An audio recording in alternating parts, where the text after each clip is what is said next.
US investment green card. $800,000 must have legally documented money. Exit period after 3 years. Shuda LP 6302946180. నమస్కారం. Elon Musk ఇండియాలో జరిగిన elections మీద చేసిన comments వాస్తవానికి కొంత దగ్గరగా ఉన్న పరిస్థితిని నేను అయితే వ్యక్తిగతంగా గమనించిన 2018 ఎలక్షన్స్లో నా ఎలక్షన్స్లో జరిగిన అవకతవకల అంశాలన్నీ కూడా ఈరోజు ఇలన్ మస్క్ అభ్యంతరాల రూపంలో విన్న పరిస్థితి.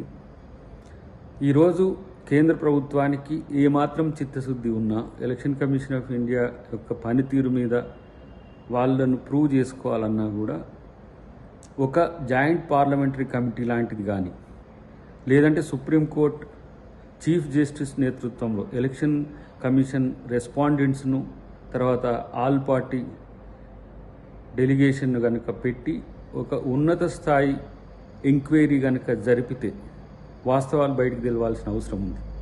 ఎందుకంటే భారతదేశ ప్రజాస్వామ్య వ్యవస్థకే ముప్పు వాటిల్తున్న ఈవీఎంల వల్ల వాటి యొక్క స్టాంటిటీని వాటి యొక్క సామర్థ్యాన్ని ఇలా భారతదేశం తెలుసుకోవాల్సిన అవసరం ఉంది.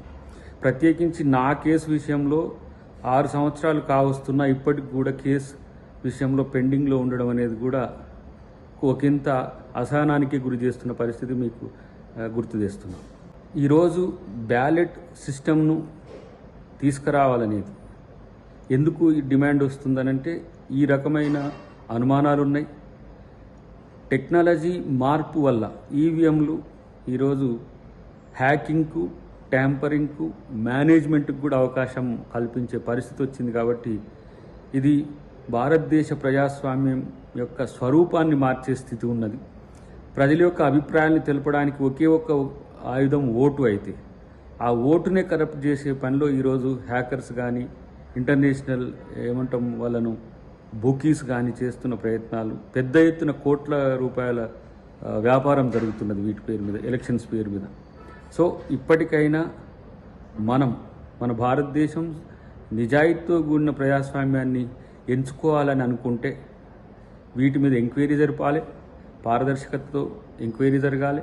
అటు తర్వాత ఈ దేశంలో బ్యాలెట్ సిస్టమ్ను తీసుకొస్తేనే ప్రజాస్వామ్య పునాదులు గట్టిపడతాయి తప్పితే ఇలాంటి అవకతవకల వల్ల వచ్చే నష్టాన్ని దేశం భరించడం భవిష్యత్తులో కష్టమవుతుంది. ఒక రకంగా ఐకానిక్ పాలిటిక్స్కు, రాజరికానికి లేదంటే ఒక సెంట్రిక్ పాలిటిక్స్కు, ఏక ప్రభుత్వ విధానానికి, ఒక డిక్టోరియల్ పాలిటిక్స్కు నిలవవుతుంది. కాబట్టి ఇప్పటికైనా కేంద్ర ప్రభుత్వం ఆలోచించాలనేది నా డిమాండ్. మరిన్ని వీడియోస్ కోసం ఛానల్ ని సబ్స్క్రైబ్ చేయండి. లేటెస్ట్ అప్డేట్స్ కోసం వాట్సాప్ ఛానల్ ని ఫాలో చేయండి. అండ్ లింక్ డిస్క్రిప్షన్ లో ఉంది.